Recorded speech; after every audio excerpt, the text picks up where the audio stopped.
questions to the panel, and I think anyone of you is entitled to answer. The first question, if the role of varicocele in non-obstructive azoospermia, would you recommend genetic testing before you advise somebody to do varicocelectomy?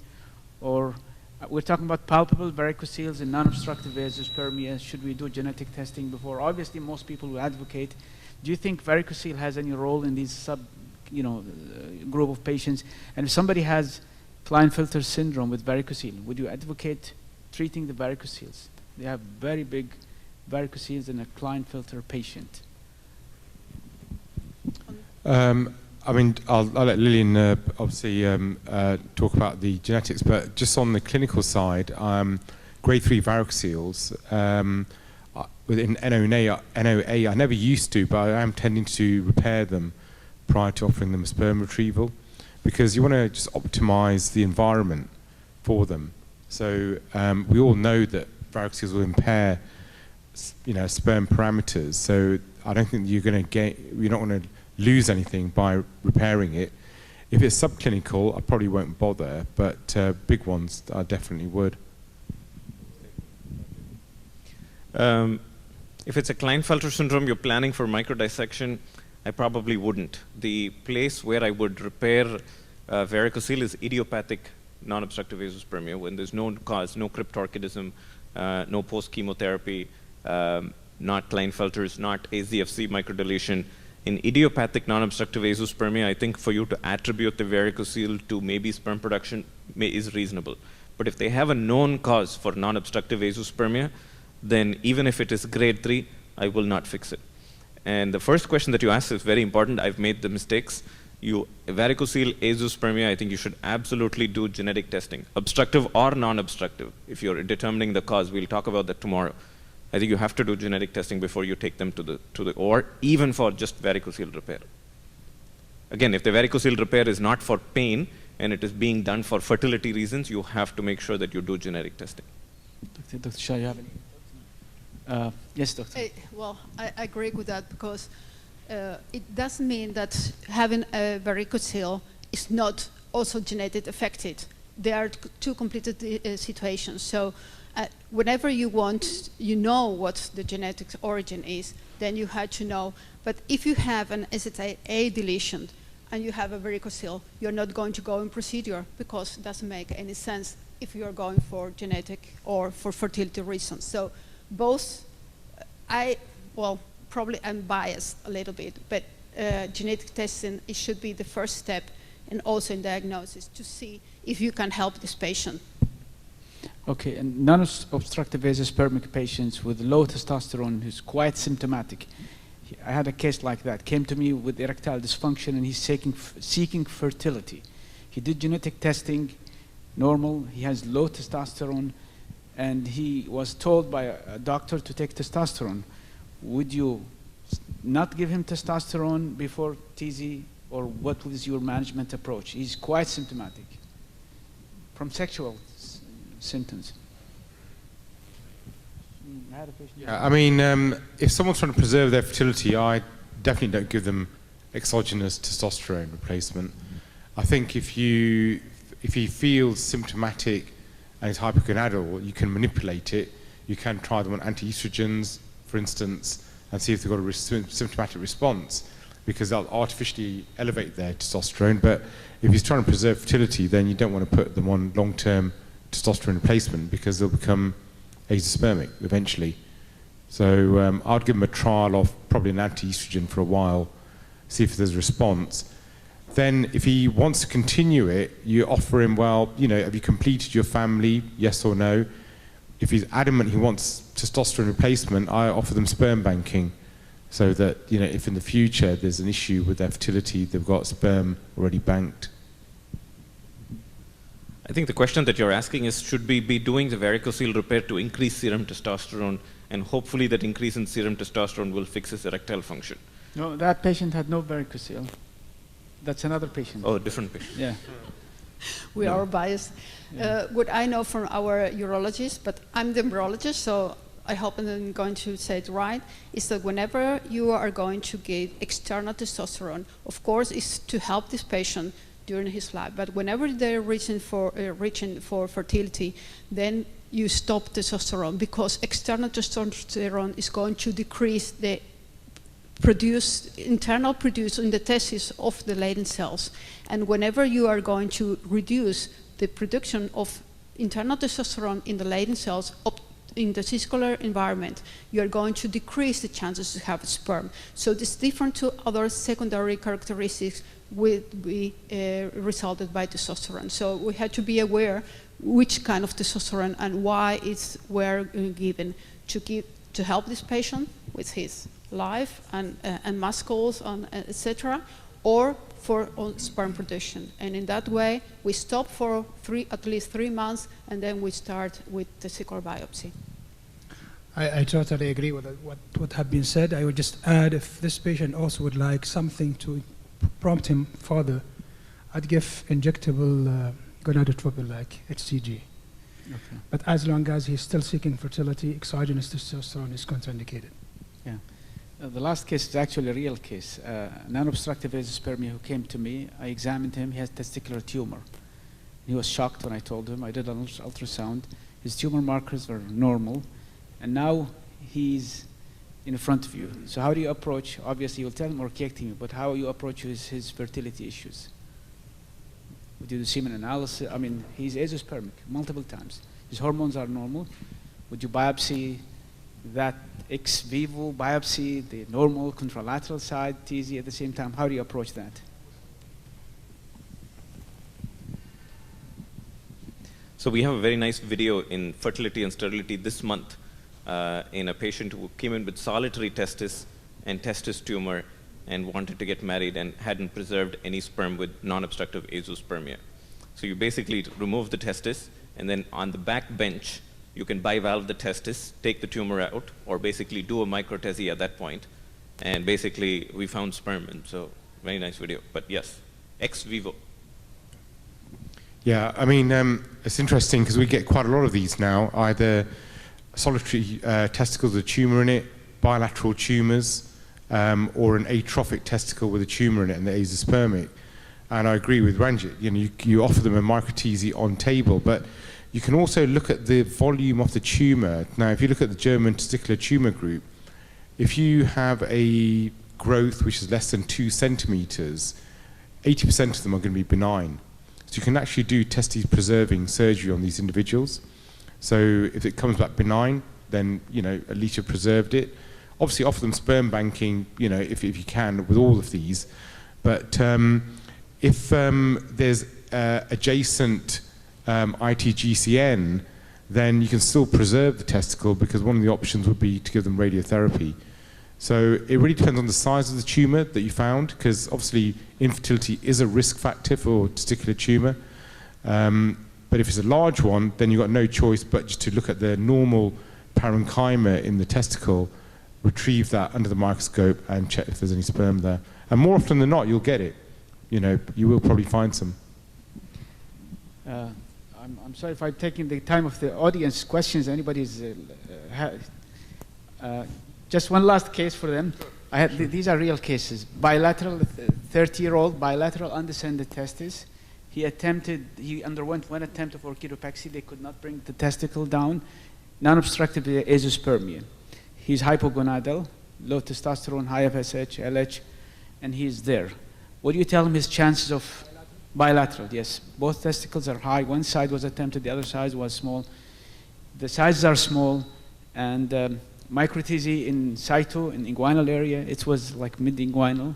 So what do you tell him his chances are, and how do you approach him? It's an interesting case, and we're going to publish our series of microtesy of orchidopexy. If the testicle's in the groin, I've never failed to get it down. So I never do a microtesy when it's in the groin. What I'll do is I'll do a staged orchidopexy, do one side, then do the other side, and offer them a microtesy at 6 months, and your retrieval rate's about 37%.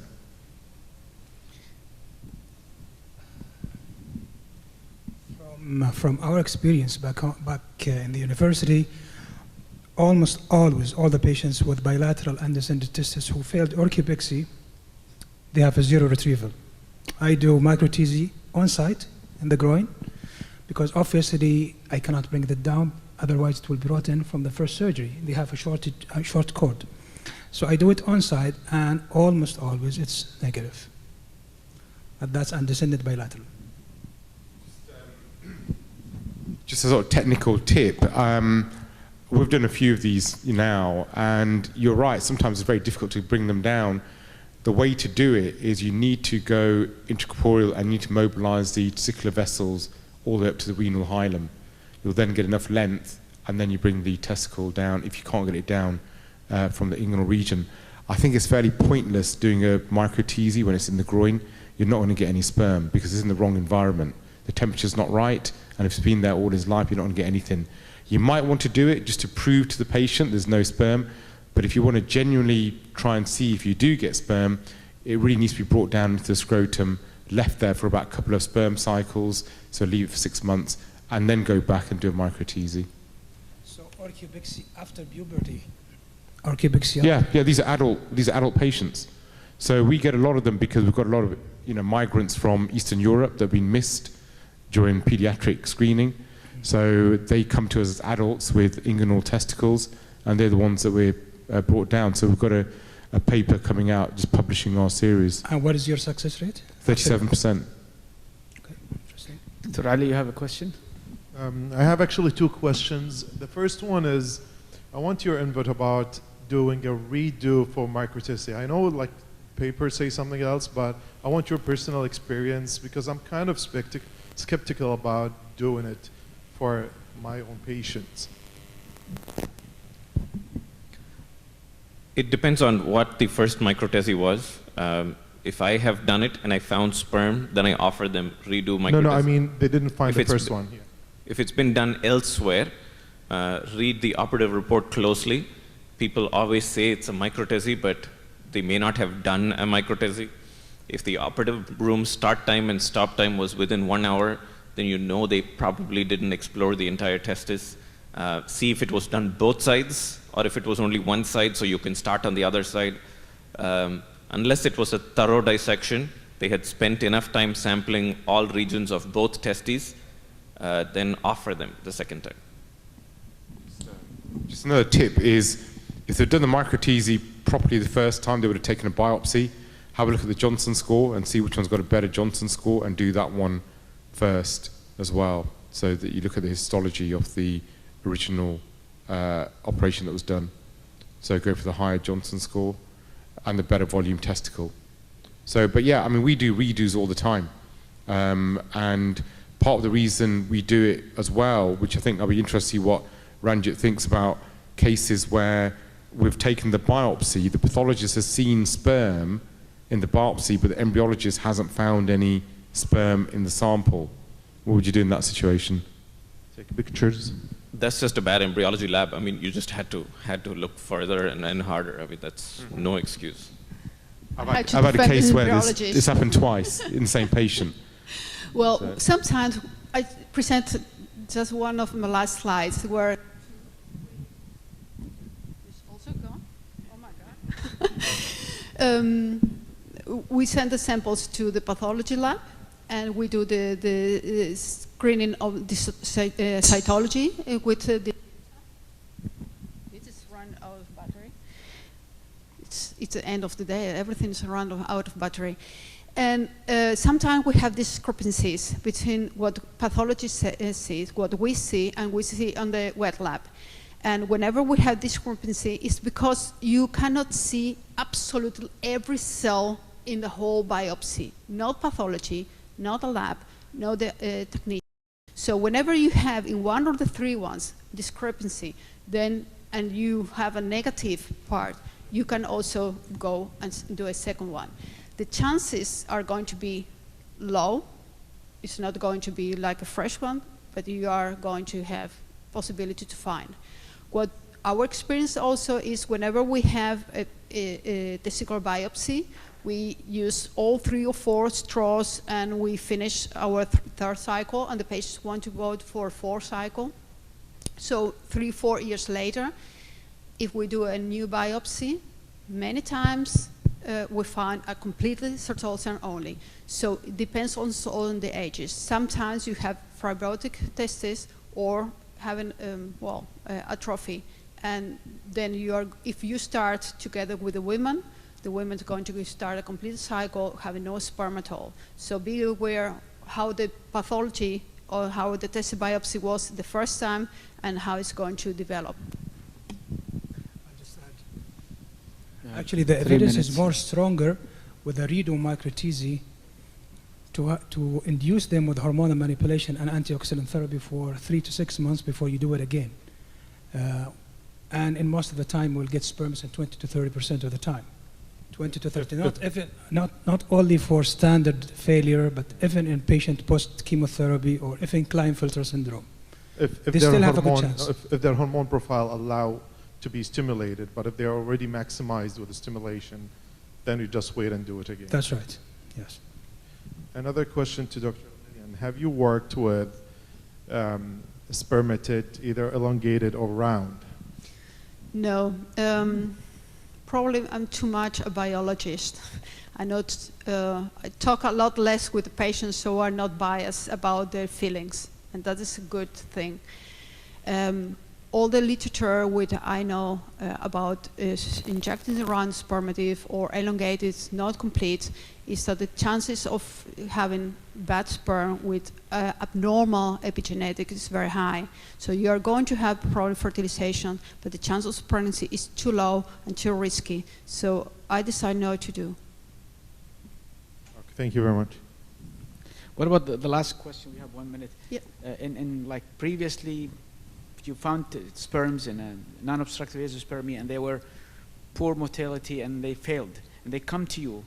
Does it matter that you prepare the wife in your lab, because freezing these sperms, the outcome was not good? So would you recommend the next cycle to have that fresh, although there may be a chance of negative outcome? Well, in our hands, whenever we freeze and thaw, in 90% of the cases, we are going to find vital sperm. Probably not motile, but whenever you can have the possibility to decide which is vital, which is living or not living sperm, which is going to make a difference. If we find only on motile, not vital sperm, then I go to the urologist and he's going to take a biopsy of that moment, because I have eggs which are going to get old and I have only 6 hours to do the fertilization. So he makes an acute procedure, and then we go on, and then we have a good chance to have sperm again. So that is the way we work. I'm much aware of injecting only vital sperm. Okay, thank you so much. I think we have 15 minutes. Dr. Ghadir, you have a question? Dr. You have a question? Huh? You have a question? Yeah, otherwise. Thank you very much. It's a very good presentation, actually. I will be presenting tomorrow about IVF. I'm the IVF specialist. So just quick question. Let's say you have a patient, poor surgical retrieval patient. Would you do her with a synchronized IVF cycle, or you would freeze? Well, we always freeze first, because even in the best hands, best lab, best surgeon, you're not going to have 100% chances or having sperm. So we do first a procedure, we call it diagnostic, but in this diagnostic procedure, we always freeze as soon as we find one sperm. So in our hands, it's about 55% of the cases. And then we start the women. And knowing that in some cases, it's so much poor that the chances of having another surgery the day of the retrieval is going to be high. So the urologist knows about that, and he's standby. So we start doing the procedure at the lab to thaw the sperm, to look for sperm. At the time the eggs are there, we know we have sperm or not, or we had to go to surgery. So it's quite a complicated logistics, but it's the way we work, because we don't want to stimulate women, even it's not for free for the patients, and having no sperm at all. What about the US? What happens in Miami, Dr. Ranjit? I try and do fresh cycles, but obviously we have the luxury of convincing patients to do donor sperm backup in the event that we don't find sperm they can use. Obviously here that's not an option, but Egg freezing is obviously an option. Some women choose not to do egg retrieval at all. They get stimulated, they just don't have the egg retrieval at all if no sperm are found. So all the options, you just need to make sure you discuss it with the patient and go for it. Okay, so you But do your surgery. I try very, very hard to do fresh sperm retrieval in men with NOA. Obstructive azoospermia, frozen, yes. I know that data is ambivalent, and some have published saying equivalent outcomes. But in our lab, the very few sperm that we find, freezing and, first of all, thawing them and finding them is hard. Even after you find them, if 50% of those 20 sperm die, now you're left with half the success of fertilization. So, sorry, one more question to you, Dr. Ranjit. So you come at 7 o'clock in the morning, probably, yes. and the pickup would be at 9. Either that or 7 o'clock the day before. The day So before. they trigger on Monday. I do a sperm retrieval on Tuesday, and the egg pickup is on Wednesday if I find sperm or not. On a fresh cycle. In a fresh cycle, correct. And in the UK, Dr. Asif? Yeah, I think it all depends on your health economics of your health system. We generally, on the government NHS, don't do it as a fresh cycle. We would freeze because the probability of them having sperm is probably slightly less in these individuals than them having sperm. So we freeze, and then we would get the free funding from the government to do the cycle.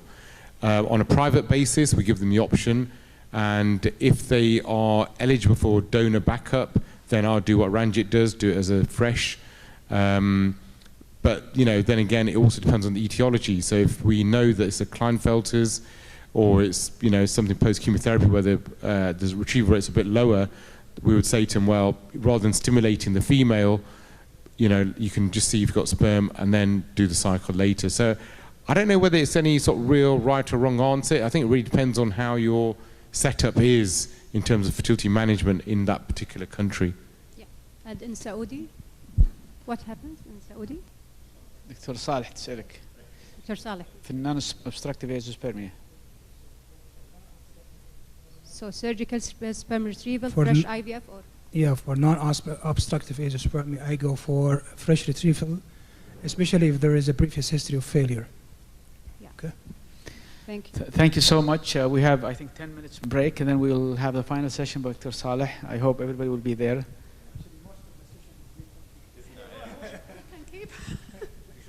You want a break? I think 10 minutes just, and we come back. Shall I, Dr. Lim?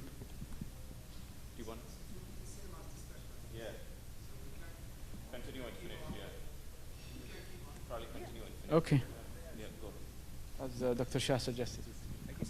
So while we get set, I'll just answer that question from my perspective. A lot depends on what you anticipate. So I would actually say the opposite of what Asif said, that if it's a Klinefelter case or if it's a redo case where I expect to get very few sperm, and if the patient says, Doc, I want the best possible chance and I don't care about the money, it'll be a fresh cycle. Because we've had cases where at the end of 7 hours, we've got 7 sperm. That's it. After doing a bilateral microtessay. We're not going to get sperm ever again. We're not going to be able to freeze these sperm. From these 7 sperm, we have had viable babies. So for that small percentage of patients who have very, very few sperm, doing it fresh is going to be the life changer for them. I truly believe that too. That was my training as well. We used to get the urologist in the clinic. Probably you come to the IVF clinics, Dr. Ranjit, yeah? And you are the first one to wake up. 7 o'clock you are there, yeah? And we might spend hours just waiting. Yeah, thank you very much.